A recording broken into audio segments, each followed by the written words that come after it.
take a bit of a small pivot. We're going to get into a discussion about social media. I want you to welcome Kobi Ben-Meir. He's co-founder of Edge and a Forbes Council's member. Kobi and I think we've known each other for a couple of years now. Before, when we used to travel, sometimes we'd be on the same stage. Now we're sitting in our respective audiences, or our offices rather, talking. It's good to have you. How you been? Yeah, I'm good, Tim. How are you? Good, good. Great to be here again. Yeah, it's a bit strange to be in front of a computer and seeing you and not shaking your hand in a conference. I know. It's weird. I don't know if I'm ever gonna get used to it. Kobi's also a published author about social marketing. So he's got a lot of good ideas, a lot of deep knowledge here. We're going to talk a little bit about digital and social transformation and how that relates to selling. So I want to start just kind of with the basics. Like, let's go back and say, okay, so what are your must-haves to just even like start social selling from your perspective? Let's say, you've got pretty much whiteboard in a role, and how are you going to get this off the ground? How do you need to think about it? Well, I think the way to think about it is, first of all, take a step back and ask yourself, what is social selling? Because since the pandemic started, even before that, most of the things were online. And we saw huge transformation going with a lot of businesses. The pandemic kind of kickstarted and then pushed everybody towards the digital world. And when we say social, a lot of us usually mean Facebook, Twitter, LinkedIn, and so on. But the way I look at social is look at our entire scope of digital channels and say, okay, the same people are on all these channels. So when we interact with them, the social network, the one we choose or the mix we choose, is just a gateway of how we expose ourselves to that audience. And in order to start selling, we need to think about a point that a lot of the experts actually talked in this conference today is, what is our story? What is the story we're trying to tell our customers or the potential customers we're trying to target, and then build the presence around that. And the presence is the second point that we need to focus on. What is our online presence that we're showing? Because it's the presence on the social media and the presence when they go to our website or our mobile app. And where's the social proof in that? How do we create the credibility? And out of that, what is the story? How does the story connect to what we're trying to sell also? I'm hearing in that too that your story has to be credible then too. I mean, if that's not integrated and authentic, you're going to have a tough time communicating that across different media. That's exactly right, because it's all intertwined together. You can't really just say, okay, here I have a testimonial, here's my social proof, come buy my product, without having a story to tell behind your product.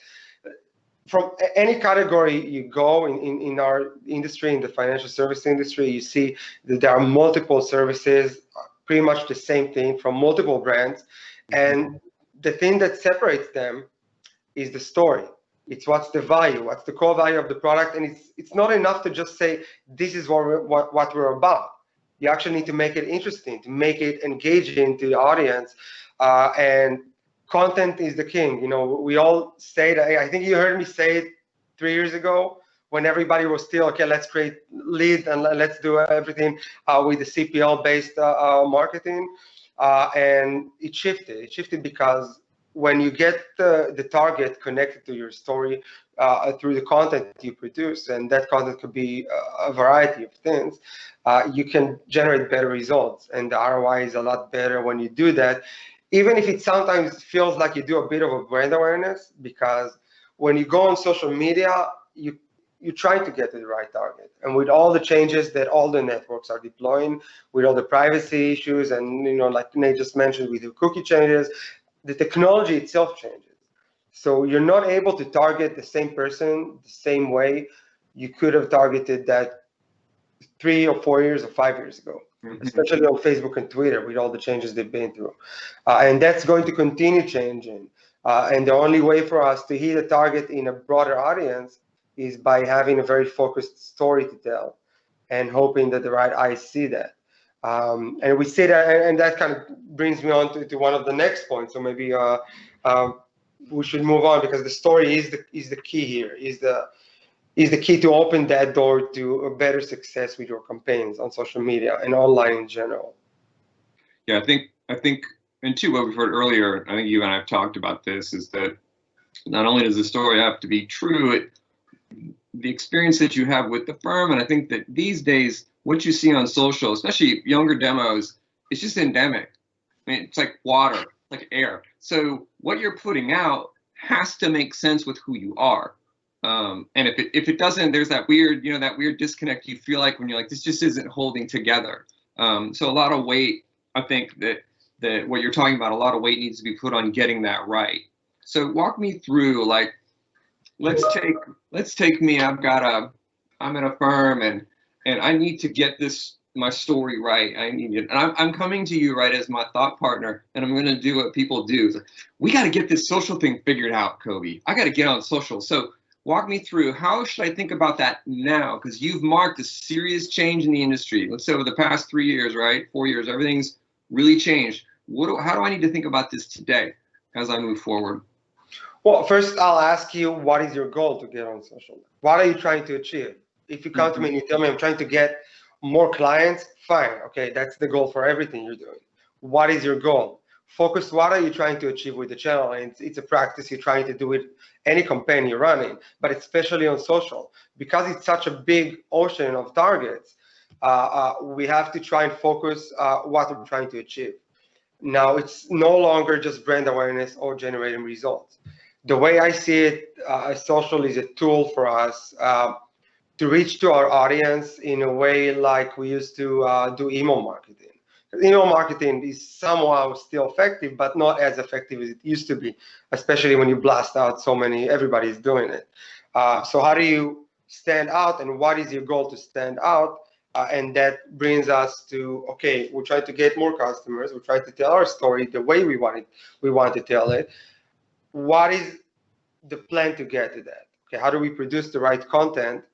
And we say content is the key, and content is what we need to focus on. What type of content? And this is the topic I talked about also in the previous times we met, is video. I used to say, we have to focus on video. We have to focus on research formation, and we're financial services. We're not used to that. We have to be there. Some of us do it really well. And I'll take it even a step further, and I'll say, think about how you're going to present yourself to even a younger audience, even if they're not your customers right now, because your customers are going there. And when I say younger audience, I even mean go on TikTok. Look at Instagram, the changes they're doing with all the reels, which look exactly like TikTok. Now, we might think now, or a lot of us think now, there's no way we can do something with that. There's no way, our product can fit to that platform.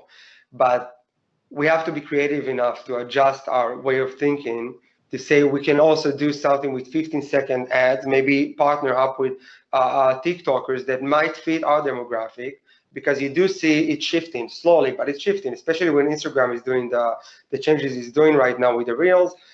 You see that a more mature audience is on the same platform, using the same tools and the same marketing tools that we're not using yet. And consumer products are doing that really good, and we just have to find ways to adjust to that. Yeah. So for as context, reels are in essence Instagram emulated TikTok, and have produced these short videos. I've actually seen people who, they don't make a new reel for Instagram. They use what they did for TikTok, which is weird because you're on one platform and there's the logo of the other as it's playing. What I'm hearing too from you is that, and validate this, but when you think about these efforts, definitely your goals need to be specific. It also sounds like we need to think more broadly in terms of the different executions. I think sometimes it's easy with social to get stuck into the mindset of it's just a post. And so perhaps it could be words, it could be pictures, it could be video, and it could be, to use the funnel analogy, the twisted funnel, could be upper, more awareness, could be lower, more product specific. I think it depends on the point. Would you say that kind of spread of tactics and goals is a right way to think about it? Yeah, that's exactly what I'm trying to get to, because when you create a Facebook page or you create an Instagram page, I see a lot of brands, and very successful brands with very, very good campaigns that generate a lot of results. And you go to their organic pages and you see nothing.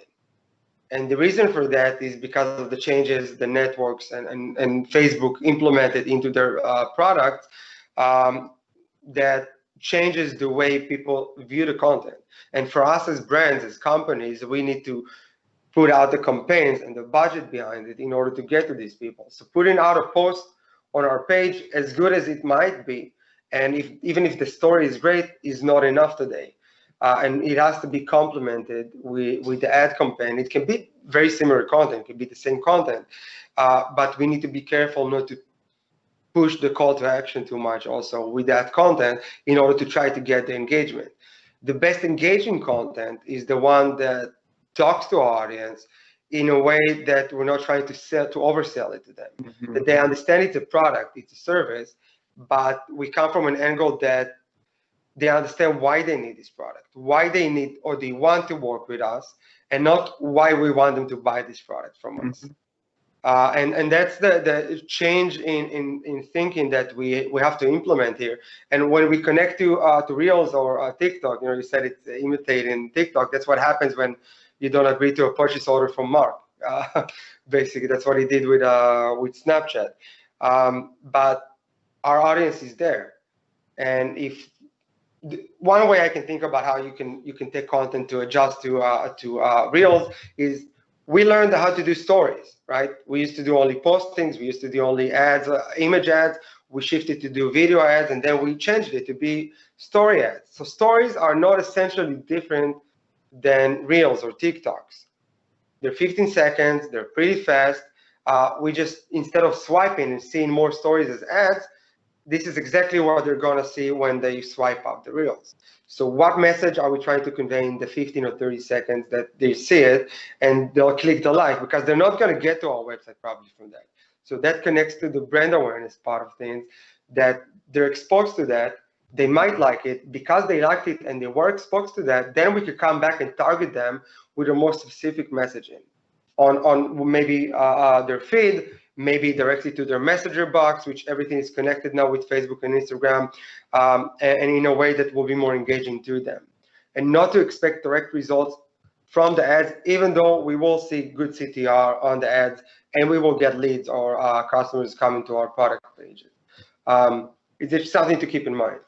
So definitely, I want to talk a little bit about how you measure effectiveness. But before that, let's talk about then the different channels. So let's talk about social versus non-social, and how do you think about that coordination? Because what you just talked about was an evolution of how we might interact with somebody within a social platform. But what about outside of that? What about when we take them to the website or a call center or a retail location, etc.? What are your thoughts on how to do that the right way, or think about that the best way? Well, again, it depends on what your strategy is. If we're looking at the digital world, you want to take them to the website, or you're trying to expose yourself on the different channels. Usually my approach is to take the same campaign, the same content, and just adjust it to the different platforms, because you want to create a cohesive messaging across everything you're doing. So one campaign that you're doing for social, because it's the same people and everything is as engaging as you go on the social media, you can use it for YouTube, for example. You can use it when you go on different websites for video placements, even image placements. And even if you do a sponsored article insert in one of the media outlets and you ask them to put the video as part of it, or you do a video interview or video interactive piece, a lot of media outlets are doing that today. It's not just ads. It's sort of like a placement inside the video reel when you watch their shows, or when you do TV shows. Like Nate before we mentioned, the TV is still very big, but look at the streaming channels. Like look at Hulu, for example. They've been pushing the beta version of the self-serving ad platform for them in the last 6 months, almost on every platform that I go to. I don't know if all of you saw that, but like you can sign up, and they didn't launch it yet, only to specific users, but they pretty much open it. Instead of working with agencies that sell the ads like a regular TV network, they allow advertisers to go on their network and push ads between their shows. So it's like going on their CBS subscription, having your own ad that you created for $2,000 maybe, with a local producer, shown on TV to people that see Hulu in their living room. So that's the evolution I'm talking about. The same content or very similar content go across all the channels. When you go to the offline world, that's a bit different because TV is still stuck in. Some startups are trying to change it, but TV is still kind of stuck in the traditional media. Like you have to buy books, or it's very expensive, and you need to go. And our media budget really changed especially in the last 8 months. We don't put big chunks of media budget on one thing anymore. We try to go on different channels in order to minimize the risk. And that changes because you do have, like I mentioned, startups that allow you to insert ads in different channels. So you can also use similar messaging. And the goal is to get into our website or to get into our store. In today's world, I'm not sure how much retail placements are a thing at the moment, at least, because even retailers are moving on to the online world. But when we send them to a website, when we send them to our website, and we ask them to go to a domain, or maybe I see a lot of ads even on TV channels and networks asking people go on Facebook, go on Twitter, go on Instagram, find us. They don't even send you to the webpage anymore because they want you to engage with them and they want to capture you as a follower or as a fan in order to keep engaging you. So the immediate conversion of the lead might not be as important as capturing your eye for the brand so they can keep engage you and bring you as a customer in a more established way. So your thought about the brand will be a bit better than just clicking on an ad, going to a web page, putting your information and having someone call you. Right. And I mean, it's a type of, a follower is a type of brand engagement that someone trying to market from own channels would give their arm for. I mean, to have someone follow you in that manner makes it so easy, and it's such a good interaction between the brand and the potential customer. Let's talk a little bit then, because from a social perspective, it definitely lives up in. I mean, it can be very lower funnel. I mean, I have purchased, I will admit, to buying T-shirts on a whim via social media in the moment, but I think in general it's much more of an upper funnel type activity in many ways, or at least leading in that direction. So talk to me about, how you think about measuring effectiveness, because I think it's what we measure is so important because it'll dictate quote unquote success or not. And sometimes we measure the wrong things and we miss opportunities. So when you think about this, what advice would you have to people for how to think about measuring effectiveness? Yeah, well, that actually connects to exactly what we just discussed. Is what is your goal? Our goal is to get customers, right? That's the basic goal for all of us. So we always measure the campaign, the effectiveness by how much it costs us to bring a lead, how much it costs us to bring an application or a sale. It depends on what the objective is. But we can't focus just on that. It depends on the budget, obviously. We have how big are we? How much budget do we have to spare for tests or maybe for brand awareness? But let's say we have an average size budget. We're trying to focus on getting, let's focus on a lead objective, trying to get leads in or to get applications in. In addition to that, that's the first metric we're going to look at. After that, I'm going to look at how many exposure we got. And the exposure I measure by followers, engagement on the ads, video views, even just 5 to 10 second views. If it's more than 3 seconds, I usually count that as engagement on the video itself. And then I create groups. When you create these groups, you find it more effective to target them later on with a bigger budget, even because you have the exposure budget. You have the first exposure budget, then you have the segments of people that engage with you. Let's call it the buckets. So the buckets of exposure for videos, the buckets of comments, the buckets of followers, the buckets of the leads that came in, and you have to account for all of them together, because you know that the second level of the campaigns or the third level of the campaigns you're going to do is the same as saying, okay, I got the lead information, he did not move into the application, so this is the first level of exposure for me. So no, now we have a bit more upper levels, let's call them, even before we get the lead in, that we have to account for them and see the effectiveness. And if you get a lot of engagement on the ads, and not a lot of them are going into converting to leads or applications, it doesn't mean that the campaign is not effective enough. It might say that the campaign is, we need to adjust the call to action maybe. Maybe we need to optimize the messaging inside the ads. Mm-hmm. But because we get a lot of engagement and we get a lot of video views or we get a lot of new followers, that tells us that the target is right. We get to the right people. We just need to focus on the messaging and the call to action inside what we're trying to present to them. And that's the second level of buckets that we're looking at. And I would never stop a campaign just because I didn't get enough leads if I got enough buckets filled in order to target them again with something else. So yeah, just a quick summary for everyone watching. So really, Kobi kind of outlines a three-pillar approach. You've got your exposure, you've got your engagement, you've got your conversion. Within exposure and engagement, there are different buckets of people depending on their activity, response or non-response, type of response. I think the other thing, and this is a really important point that he made, it's easy, I think, to get tricked because of all the disco cool metrics people have and the charts they can show you and the granularity of data. It's easy to forget that often within at least the social media context, you are doing sometimes just endemic brand awareness, almost like advertising. And patience is a virtue. Don't give up. Don't give up because you don't knock it out of the park immediately. Keep that flowing. Look for those early indicators, those leading indicators of interest versus lagging indicators of conversion, and you can find your way to success. I think that's a nice formulation, Kobi. I might copyright that myself, but I'll give you credit to publish a book based on that. Let's talk a little bit more specifically.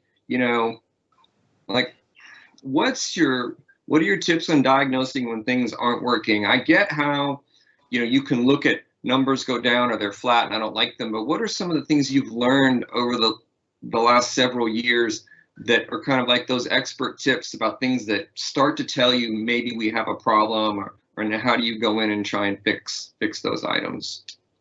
Well, yeah, it really depends on what stage are you at with the campaign. Let's say let's take the first scenario. You started a campaign, works really good. You get the results you want, you get the exposure you want, all the buckets are filled, and you have the right plan to engage all of them in order to maximize your conversion. And then it's been a few weeks, and the major mistake most advertisers do is not refreshing the content. By not refreshing the content, I think we all know the curve that it goes up, you get most of the conversions, and then it's starting going down. The reason for that is social media, regardless of the channel you're running on, all of them wants to keep the content engaging for the audience. And because we try to target the audience as much as we can, if we don't keep engaging it with fresh content, we don't have to have completely different content, but let's call it fresh. Let's refresh it from time to time. Change just something here, maybe change the text copy, change something in the video ad, and keep producing new content all the time for you to use. Then you start seeing the decline. You start seeing the lead cost going up. You start seeing the exposure going down. You start seeing the CPM going up. We don't control the CPM, obviously. It can be very high at the beginning also. But you start seeing you're paying more for each result. And the formula is easy. If you pay more for each result, that means your CPM goes up because you get the same exposure or you get even less exposure. Sometimes you start seeing instead of 50,000 exposures yesterday on this ad, I got 12,000 exposures the following day or the following few days. So that means something changes and the algorithm just won't show your ads the same rate anymore. Okay. The second scenario is that you started a campaign and you say, usually we give a week or 2 weeks to start seeing the trend to see if it works or not. And you gave it 2 weeks and you just didn't get the results you want. But during the 2 weeks, you keep your eyes on the campaigns and you see that nothing's moving. Nothing's going on. Like you don't get enough leads, you don't get enough exposure, or you do get a lot of exposure, but after 2 seconds, they stop watching the video. They don't go into any of the buckets. So you can trust yourself after even a week by saying, okay, it doesn't work, let's change it. Because if you don't start seeing the results coming in, per the metrics that you define in each of the buckets and your end goal, then you don't have to wait and spend all the test budget on that. You have to be dynamic enough to change it, as you have to be dynamic enough to look at market changes. Stuff changes all the time, and the best metric for you to see if a campaign is going down or not, or going up or not, is look at the metrics and look at all the buckets and the engagement, like we just discussed, And don't be afraid to pause it and stop it if you need to, in order to change, in order to do changes. Yeah, and I think that relates too to we need to be able to be, cost efficient and fast in the content creation, so that you're not tied into keeping a campaign because it was so expensive. And that could be a huge trap, right? We spent a lot of money on this video and it's not performing. I'm gonna get Happened to me so many times. Many times. We did amazing videos. I had like 5 video segments that we put so much in them, and we just stopped using them after a week because they just didn't work as good as the previous ones. I think there's another important point in there too that you brought out, which is the thank you, Emily, and thank you all for participating in this session. Depending on your business or your groups, the half-life of your creative may vary. So it could be that it works for a week and it's good, or 2, and I think that's probably something people have to measure for themselves so that they can learn. They start to see that decline, and they go, oh, I see the patterns over time. We typically get so much of a bump after so many business days or whatever. I think that's a key thing for people to consider. Well, something I saw about that is that some of the campaigns I've run is that you have the same creative on it.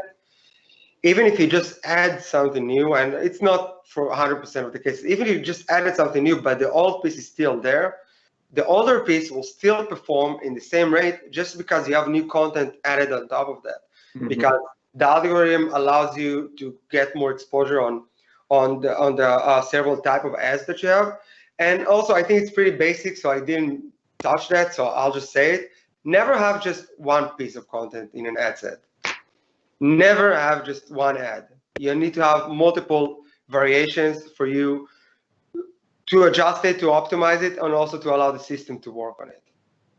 And to learn too, I mean, if another point I think goes without saying, but if you're not testing multiple hypotheses within that campaign, you're giving up an opportunity there to learn. I mean, if you're going to, isn't marketing all about A/B testing all the time? I mean, ABC even. I mean, yeah, it's just you have to be out there trying to learn, and the platforms give you, it's such a great way to do it because of all the metrics behind it. We've got a few minutes left, so my last question is, what are the 3 most important things, because 3 is a magic number, Kobi, to go from posting content to really driving these bottom line results? Like think about someone who's more in that, I generate content. What are the 3 things to get them to the mindset of I'm going to drive these results? Well, I think we said first is your story. What are you trying to tell your audience? The second is the type of creative you do.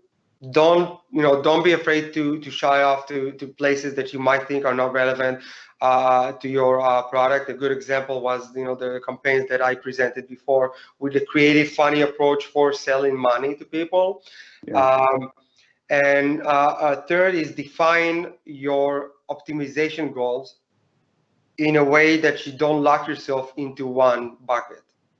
Because if you do that, you might miss on opportunities in different buckets.